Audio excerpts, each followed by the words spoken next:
Bonjour tout le monde, bienvenue sur ma chaîne, re-bienvenue si c'est votre deuxième, troisième ou centième visite. Je me présente, Sonia Kwemi, professionnelle RH, et je suis vraiment heureuse d'être avec vous aujourd'hui pour une vidéo dans le cadre de la Journée internationale des droits des femmes.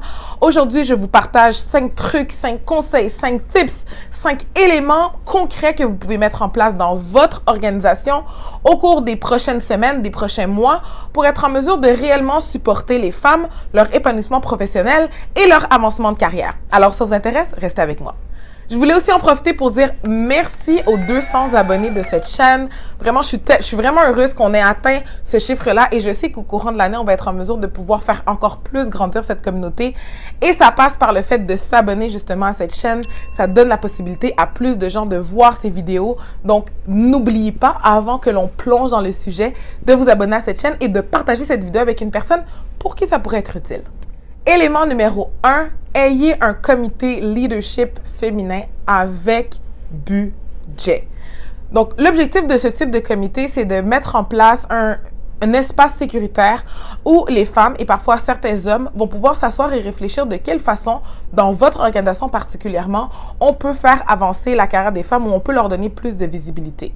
Dans ce type de rencontres-là qui peuvent avoir lieu mensuellement ou quelques fois par année, on met en place un plan d'action concret qu'on va vouloir mettre en application. Et pour mettre en application des choses en organisation, ben ça prend des budgets, ça prend du temps libéré pour les employés, ça prend du budget pour des fois l'achat ou l'organisation d'événements. Et donc, c'est hyper important que si vous soutenez cette cause et que vous voulez mettre en place ce type de comité, que vous y attribuez un budget à la hauteur des attentes que vous avez et du potentiel que vous croyez qui pourra émerger de ce comité. Élément numéro 2, c'est de collecter et d'analyser ces données.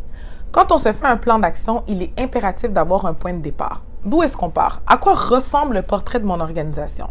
Et donc, c'est beaucoup plus que de savoir combien de femmes ou d'hommes j'ai dans mon entreprise à travers les différentes strates. Dans les postes d'entrée, dans les postes de gestionnaire premier niveau, deuxième niveau, dans les postes exécutifs, dans mes postes d'experts, dans mes postes les mieux payés, dans mes postes les moins bien rémunérés. Où se retrouvent ces femmes-là? Pourquoi est-ce qu'elles se retrouvent dans ce type de rôle-là? Et ça va nous donner l'opportunité à ce moment-là de se fixer des objectifs qui sont réalistes et ambitieux pour rétablir un équilibre. Parce que ce qui est important de garder en tête, c'est qu'on veut avoir une réelle représentativité et on veut donner l'opportunité aux femmes qui sont à l'intérieur de notre organisation ou nos potentielles candidates d'appliquer dans des rôles dans lesquels elles pourraient exceller, mais qu'elles n'ont peut-être pas de visibilité ou pas suffisamment de soutien.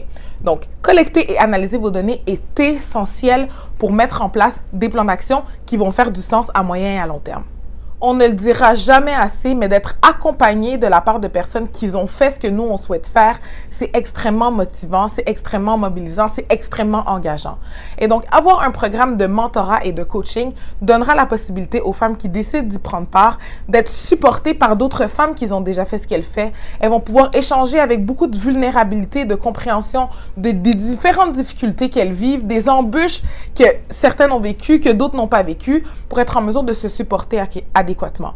Donc, dépendamment d'où vous vous situez dans l'organisation, des personnes qui vont prendre part à ces programmes-là, ça peut être soit du coaching ou du mentorat qui va potentiellement amener à du sponsorship de la part de ces mêmes femmes qui vont avoir supporté ces personnes en quête de compréhension et de connaissance de mieux comment naviguer. Et ça, ben, c'est extrêmement bénéfique pour votre organisation et c'est extrêmement bénéfique pour ces femmes. Une des choses qui, moi, dans le monde corporatif, en milieu de travail, j'ai trouvé le plus difficile, c'est que toutes les activités sociales, les activités de réseautage se retrouvaient dans les heures après le travail. Mais quand on essaye le plus possible d'avoir un équilibre entre le travail et sa vie personnelle, qu'on a des obligations familiales, qu'on a une panoplie de tâches ménagères, de tâches familiales à faire, mais ça rend extrêmement difficile de pouvoir participer à ce type d'opportunités qui en valent réellement la peine. Donc, mon truc numéro 4, c'est de tenir les activités de réseautage et les activités sociales de votre organisation le plus possible durant les heures de bureau. De changer un 5 à 7 pour un 3 à 5 fera en sorte que la majorité des femmes qui vivaient avec ce dilemme-là de venir ou de ne pas venir à cause de la garderie et des autres obligations, ben, vont se voir octroyer l'opportunité justement de pouvoir y participer parce qu'on sait que lors de ces événements-là, lors de ces moments où on peut discuter avec des personnes avec qui on a moins la chance de le faire, de parler avec des gens d'autres départements, d'autres équipes, d'autres organisations, ben, c'est comme ça qu'on est capable aussi de faire son autopromotion, de parler des projets qu'on a faits et d'avoir une plus grande et une plus belle visibilité. Une des façons pour qu'on sache que vous êtes en mesure d'aller vers un autre poste, que vous méritez cette promotion-là ou que vous avez des compétences transversales qui pourraient être vraiment utiles dans un autre département, ben, c'est d'être en mesure de pouvoir faire son autopromotion. Donc, mon truc numéro 5, c'est de donner des ateliers ou de donner la possibilité aux femmes d'accéder à des conférences pratiques concrètes sur comment faire son autopromotion et comment faire avancer sa carrière. D'avoir ces outils-là pour être en mesure d'accompagner des dizaines de femmes, je vous le dis, ça fait extrêmement la différence. Plusieurs d'entre elles ont l'impression qu'elles se vantent. Am I bragging? Comment est-ce que c'est perçu? Comment est-ce que les gens vont vivre ça? Comment est-ce que les gens vont voir ça?